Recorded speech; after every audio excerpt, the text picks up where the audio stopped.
My lazy parents found out my new salary before I even had a chance to celebrate it. One moment I was staring at the promotion email in disbelief, and the next they were pounding on my apartment door like debt collectors. I should have known something was off. The forced smiles, the cheap store-bought cake. The way they didn't even say congratulations. They didn't ask how I felt. They asked how much I made. And then, with the confidence of people who had done nothing to earn it, they demanded 45% of it. But what happened next they never saw coming.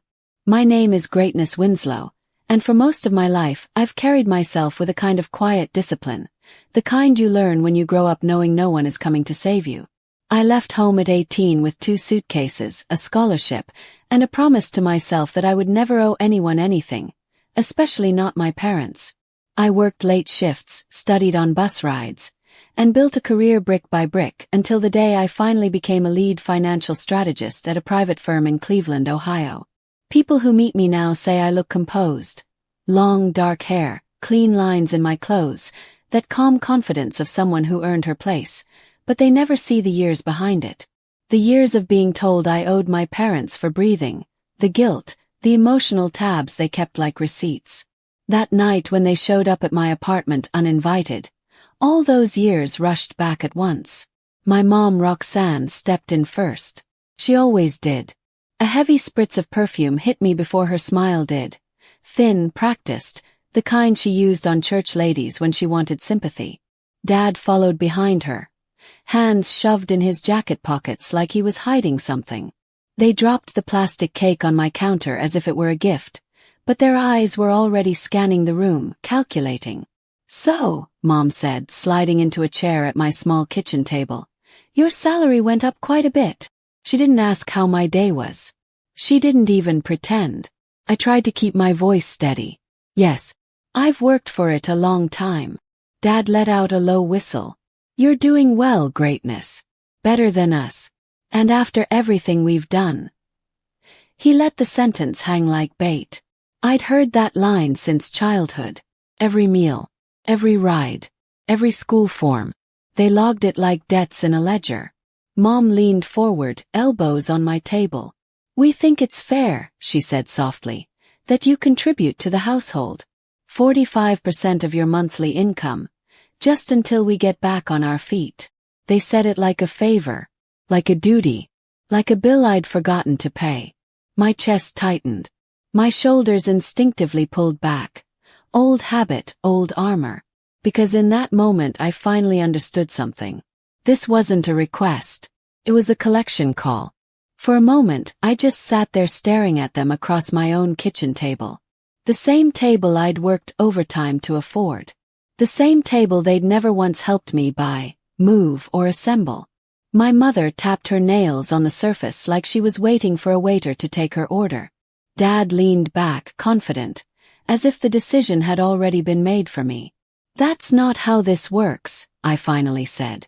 Mom's smile tightened. "Sweetheart, don't be dramatic. Families support each other." "Support goes both ways," I replied. Dad scoffed. "We raised you, fed you, gave you a roof. You wouldn't be where you are without us." There it was. The old script. Word for word. I'd heard it every time they wanted something. Textbooks, rent money, holiday gifts they couldn't afford but insisted on buying.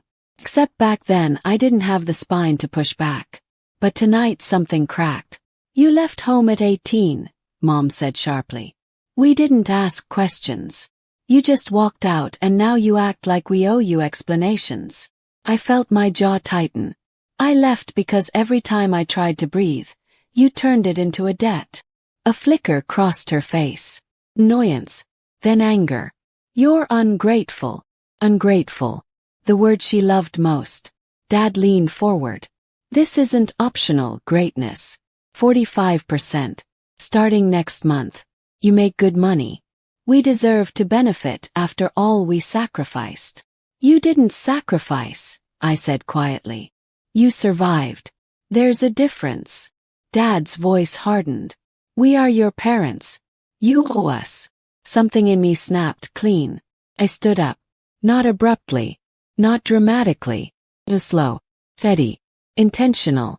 The chair legs scraped lightly against the floor, soft but final. Their eyes followed me as I walked to the counter. My shoulders were stiff, breath tight, but my voice came out calm. You came here tonight for one reason, I said. Not to celebrate me. Not to be proud. You came to take. Mom's brows pulled together. Dad's expression shifted. A hint of unease surfacing. I opened a drawer, took out the envelope I'd prepared weeks ago, before I even knew I'd need it. I turned back to them, holding it between two fingers. This, I said, is everything you're really looking for. They didn't know it yet. But that moment, that was when the real story began. Mom's eyes locked on the envelope like a crow spotting something shiny. Dad straightened, clearing his throat as if preparing to accept a prize. They thought they'd broken me down, cornered me into surrender. They had no idea the ground beneath them was already shifting. I placed the envelope gently on the table. Mom reached for it immediately, but I put my hand over hers, lightly, firmly. Her eyes widened. Before you open it, I said, I need you to understand something. You don't get to walk into my home and demand half my life. Not anymore. Mom jerked her hand back. It's just money, greatness. Don't be theatrical. Dad muttered.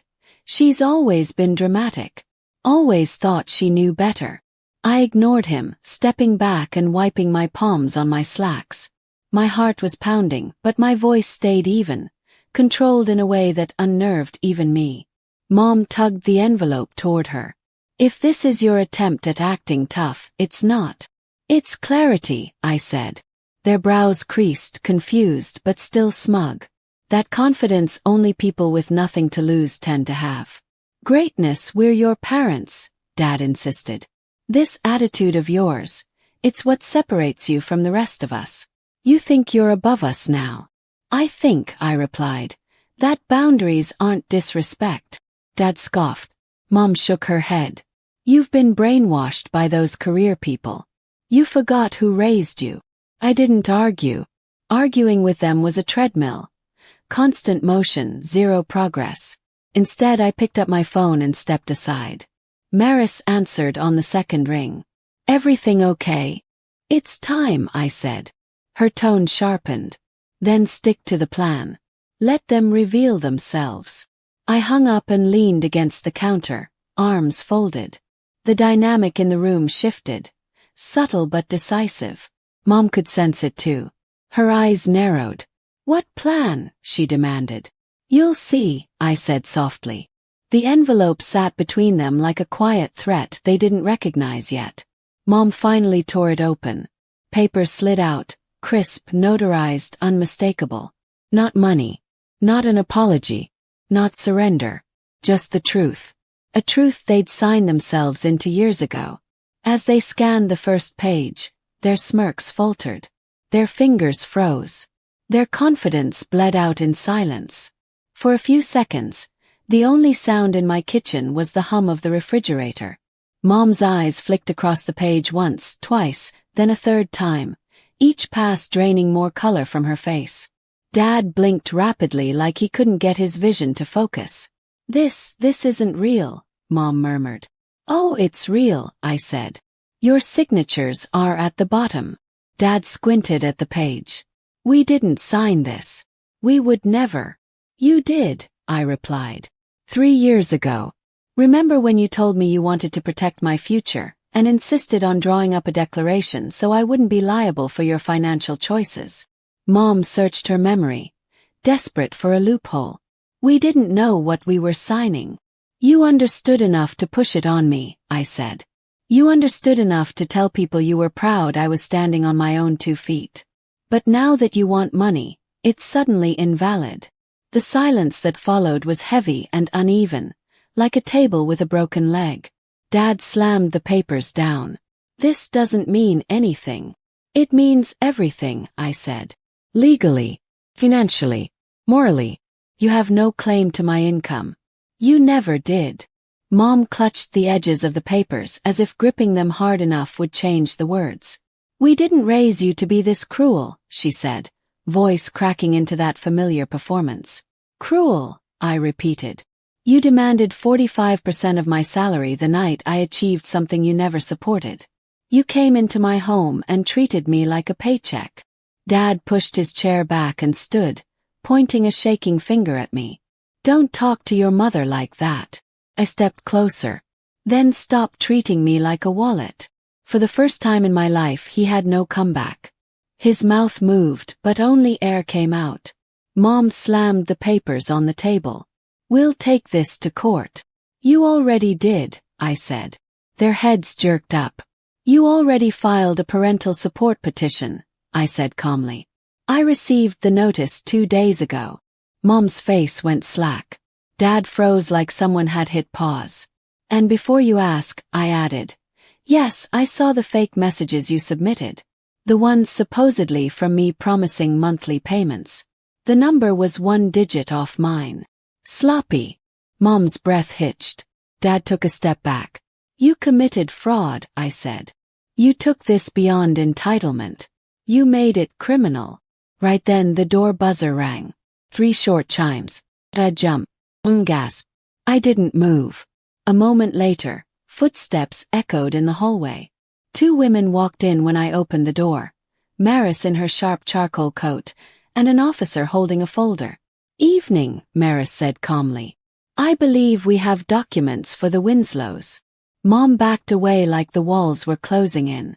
This is unnecessary. We can talk greatness. Tell them it's required. The officer stepped forward. You're being served regarding fraudulent evidence submitted in a civil petition and attempts to coerce financial support under false pretenses.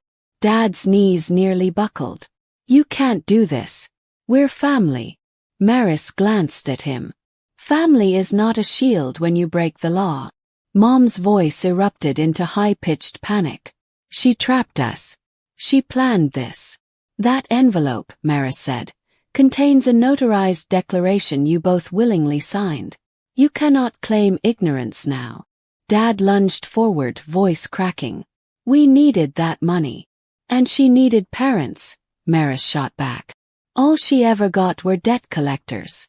The words hit the room like a slap. Mom pressed her hands to her face, sobbing in dramatic gasps. Dad reached for a chair before his legs gave out completely. The officer handed over the documents. You'll receive your court date within the next week. When the door closed behind them, the apartment felt lighter, like someone had opened a window in a house that had been shut for years. But this wasn't the end. The courtroom was cold the morning of the hearing. Too bright, too sterile. My parents sat at one table, hunched and pale. Mom had red eyes as if she'd spent hours crying. Dad stared down at his lap, jaw clenched so tight it looked painful. Maris stood beside me with calm confidence. When the judge read the list of accusations, Mom immediately burst into tears. Your Honor, we only wanted our daughter to help us. We're in such a difficult place. She abandoned us. Maris spoke up. Your Honor, if I may. She approached with a stack of papers. The petitioners own property in this city and receive steady retirement income. Their claim of hardship is false. She lifted the fake messages. These are fabricated. The number does not belong to Ms. Winslow. We have carrier records to prove it. The judge studied the documents, expression darkening. Then the door opened. Cordelia, my grandmother, walked in slowly with her cane. The room went silent. She took the stand with steady hands. Greatness asked for nothing from these two. She left home at 18 and built her own life. They never supported her. They drained her. She owes them nothing. Mom's sobs turned into a gasp. Mom, how could you? Cordelia didn't look at her. Truth matters more than blood. The judge leaned back. Given the fraudulent evidence, lack of demonstrated hardship, and testimony provided, this petition is dismissed. A fine will be imposed. Outside, sunlight hit me like warmth I hadn't felt in years. A week later the silence came. I moved into a smaller place near downtown Elyria, filled it slowly, and finally felt free. Days later, a birthday card arrived from Cordelia. You chose truth over fear. I'm proud of you. A week after that, another envelope, my mother's handwriting. I read it, folded it, threw it away. Then Cordelia passed peacefully. She left me her home near Sandstone Ridge. I sold it and donated the money to a group supporting women recovering from financial abuse. One evening, standing by the river, I realized the envelope never held money. It held the truth. The first boundary I ever set without apologizing for it. If you've ever had to choose peace over guilt, tell your story in the comments. And if you want more real stories about courage and reclaiming your life, make sure to subscribe.